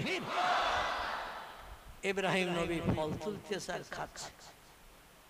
ওরা বলছে মা হালুকা মাকবারুকা মাহাজা ইয়া ইব্রাহিম, কি খবর তোমার, কি কাজ করছো? মা ফালতা হাজা, এ কি কাজ করছো তুমি এর ভিতরে এখানে? বলে বাগানে সব ফল পেকে গেছে, তাই যেটা পছন্দ হচ্ছে সেটা তুলছি আর খাচ্ছি। তো একা একা ভালো লাগতেছে না, আর 2-4 জন বন্ধু সহসঙ্গী থাকলে তাদের নিয়ে একটু আলোচনা করে ফল তুলতাম আর খেতাম, একা একা কোনো কাজ ভালো লাগে? বলছে তাহলে কি বলতে চাইছো? বলে একা না বোকা, কোনো সিদ্ধান্ত নিতে পারি না, এই জন্য আর 2-1 জন থাকলে, 3 জন 4 জন 5 জন মিলে সিদ্ধান্ত নিলে একটা কাজ করলে মনে আনন্দ তৃপ্তি পাওয়া যায়। বলছে তাহলে কি আমাদের থাকতে বলছো? বলে না, তোমরা এসো, এসে এই জান্নাতের বাগানের ফল খাও, পয়সা লাগবে না, কিনতে হবে না, ফ্রি পাবে। আর এই ফল খেলে পেশাবও লাগবে না, পায়খানাও লাগবে না, কাজায়ে হাজাতের প্রয়োজন হবে না। আল্লাহর জান্নাতি বাগানের গাছ আল্লাহ লাগিয়ে দিয়েছে আগুনের কুণ্ডুর ভিতরে। জোরে বলুন একটু সুবহান। ওরা বলছে তোমার কথা শুনে এখানে এসে আগুনে পুড়িয়ে মরবো নাকি আমরা? তোমারে নমরুদ আবার আগুনে ফেলবে, আবার ফেলে পুড়াবে। বলে রাখে আল্লাহ মারে কে? মারে আল্লাহ রাখে কে? যে আল্লাহ তোমাদের বাস্তব চোখে নজির দেখালো, আগুন আমার জন্য ফুলের বাগান হলো, এরপরও আগুনে ফেলবে, আলহামদুলিল্লাহ। তবে কবে ফেলবে একটু দিনটা বলে যাও, সেই দিনের জন্য আমি প্রস্তুতি নেই। কারণ আবার নতুন বাগানে ঢুকবো, নতুন নতুন দামি দামি ফল খাওয়ার সুযোগ পাবো। জোরে বলুন একটু সুবহান। আমার ভাইরা, এই দিনটা ছিল এই আরবি নববর্ষ প্রথম মাস মুহররম মাসের 10 তারিখ বিকাল বেলা আল্লাহ পাক ইব্রাহিম নবীকে আগুনের কুণ্ড থেকে নিষ্কৃতি দিয়ে 40 দিনের মতো ফুল ফলের বাগানের ভিতরে ঘুরিয়ে ফিরিয়ে খাইয়ে আল্লাহ তারে খুশি করে পরবর্তীতে আবার দিনের কাজ করার সুযোগ দিয়েছিলেন। জোরে বলুন সুবহানাল্লাহ।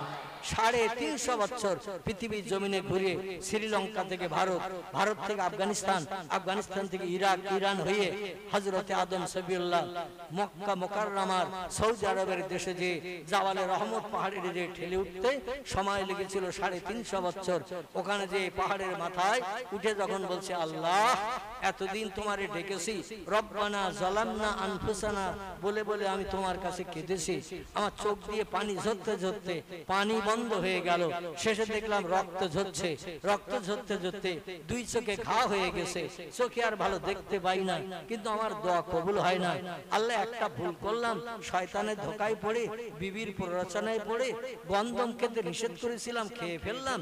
আল্লাহ তো আমার এই অপরাধ ভুল কি ক্ষমা হবে না? আল্লাহ বলছেন লা তাকনাতু বির রাহমাতিল্লাহ, আমার করুণা থেকে কেউ নিরাশ হয় না, করুণা থেকে কেউ বঞ্চিত হবে না। ইন্নাল্লাহা ইয়াগফিরুয যুনুবা জামিয়া, আমি আল্লাহ বান্দাদের সমস্ত গুনাহকে maaf করে বেগুনা বানাই। বান্দার কাজ হলো ভুল করা, আমার কাজ হলো ক্ষমা করা। বান্দার কাজ হলো দেহে ময়লা মাখা, আমার কাজ হলো রহমতের সাবান দিয়ে পরিষ্কার করে বান্দার দেহটা পবিত্র বানিয়ে আমার রহমতের কোলে তুলে নেওয়া। তো আমার কাছে সাহায্য না চাইলে আমি আল্লাহ সাহায্য করি না। তবে বান্দারা তোমরা শোনো, সাহায্য চাইতে গেলে একটু ওসিলা লাগবে, ওসিলা লাগবে। সেই ওসিলা হলো লাউলাকা লামা খলাকতুল আফলাক, যারে না বানালে আমি কিছুই বানাতাম না। তিনি হলেন সাইয়্যিদুল আম্বিয়া মুহাম্মদুর রাসূলুল্লাহ। যদি কিছু পেতে চাও নবীর নামটা ধরে আমার কাছে চাও। আমার নবীর আমি এত ভালোবাসি, এত মহব্বত করি, এত ভক্তি করি। নবীর নাম ধরে ডাকলে সব অপরাধ ক্ষমা করি, বান্দার চাহিদা পূরণ করি, জীবনের শখ মিঠাই। জোরে বলুন সুবহানাল্লাহ। জিবরিল আমিন ডানা মেলে জাবালে রহমত পাহাড়ে এসে গেলেন। মক্কা মুকাররমার কাবা শরীফ থেকে দক্ষিণ পূর্ব দিকে 14.5 কিলোমিটার রাস্তা। এই জায়গাখানে একটা পাহাড় দাঁড়িয়ে আছে, এই পাহাড়টির নাম হলো আরাফাত। জায়গাটির নাম হলো আরাফাত, পাহাড়টির নাম হলো জাবালে রহমত। কি নাম বলেন? যেখানে 25-30 লক্ষ মানুষ জিলহজ মাসের 9 তারিখে এক জামাতে নামাজ আদায় করে হাজী সাহেবের সার্টিফিকেট নিয়ে বাড়ি আসে। 25-30 লক্ষ মানুষ এক জামাতে নামাজ পড়ে জিলহজ মাসের 9 তারিখে। 2 ওয়াক্তের নামাজ একসঙ্গে পাঠ করে। একটা নামাজের নাম হলো জোহর, আরেকটার নাম হলো আসর। একসঙ্গে 2 ওয়াক্তের নামাজ ইমাম সাহেব মুক্তাদিদের নিয়ে পড়িয়ে দেয়। এইখানে পাহাড়ের মাথায় ঠেলে উঠে যখন কাঁদছে, চতুর্দিকে লক্ষ্য করছে। 350 বছর কাঁদলাম, চোখ দিয়ে পানি ঝরালাম, রক্ত ঝরালাম, ঘা হয়ে গেল। এখন আল্লাহ আমার দোয়া দাবি কবুল করে না, স্ত্রীর সঙ্গে সাক্ষাৎ আমার করায় না। কোথায় আছে আমার বিবি আমিও জানি না, আমার বিবু জানে না আমি কোথায় আছি। আল্লাহ অন্তত জান্নাতের ভিতরে কত সুখ ভোগ করেছে, কত আনন্দ ফুর্তি করেছে। এক জায়গায় এক বালিশে মাথা দিয়ে ঘুমিয়েছে, জান্নাতের বাগানে ঘুরে ঘুরে বেরিয়েছে। কত স্ত্রী খাবার আমার গালে তুলে দিয়েছে, আমি আমার বিবির গালে তুলে দিয়ে প্রেম মহব্বত ভালোবাসা গাঢ়তর করেছিলাম। একটা ভুলের কারণে আমাদের দুইজনকে পাঠিয়ে দিলেন পৃথিবীতে নিকৃষ্ট জায়গায়। দুনিয়ায় এসে পেশাব পায়খানা করলাম, জান্নাতে পেশাব পায়খানা করতে দিলেন না। আল্লাহ কিন্তু দুইজনের সঙ্গে সাক্ষাৎ কেন হয় না? আল্লাহ বলে জিবরিল ইযহাব ইলা দুনিয়া, চলে যা পৃথিবীতে, এলা জাবাল, ওই পাহাড়ে যেখানে আমার রহমত প্রথম বর্ষণ করব। জোরে বলুন একটু সুবহানাল্লাহ। পৃথিবীতে প্রথম আল্লাহর রহমত বর্ষণ হয়েছে এই পাহাড়টার মাথায়। আল্লাহর রহমত প্রথম মানুষের জন্য বর্ষণ হয়েছে। ওইখানে চলে যা, আদমের বলে দে শুধু রব্বানা জালামনা আনফুসানা ওয়া ইল্লাম তাগফির লানা এই বলে কাঁদলে দোয়া করলে দোয়ায় কাজ হবে না। এই দোয়ার সঙ্গে আমার আখিরি জামানার পয়গম্বর মুহাম্মদ রাসূলুল্লাহর নাম জুড়তে হবে, তাহলে আমি আল্লাহ কবুল করে বুকে হাসি ফুটাবো। জিবরিল আমিন তথ্য জানিয়ে দিলেন। আদম সবিল্লাহ বলছে নাম নাম ইয়াখি, হ্যাঁ হ্যাঁ জান্নাতে থাকতে আল্লাহর নামটা আরশের দিকে আমাদের তাকাতে বলে দেখিয়েছিল, কিন্তু ভুলে গেছে সেই নাম, মনে কোনোদিন আসে নাই। বলে এখন যদি ওই নাম ধরে আল্লাহর কাছে দোয়া চাও, দেনান দেয়ার অ্যাকশন হবে।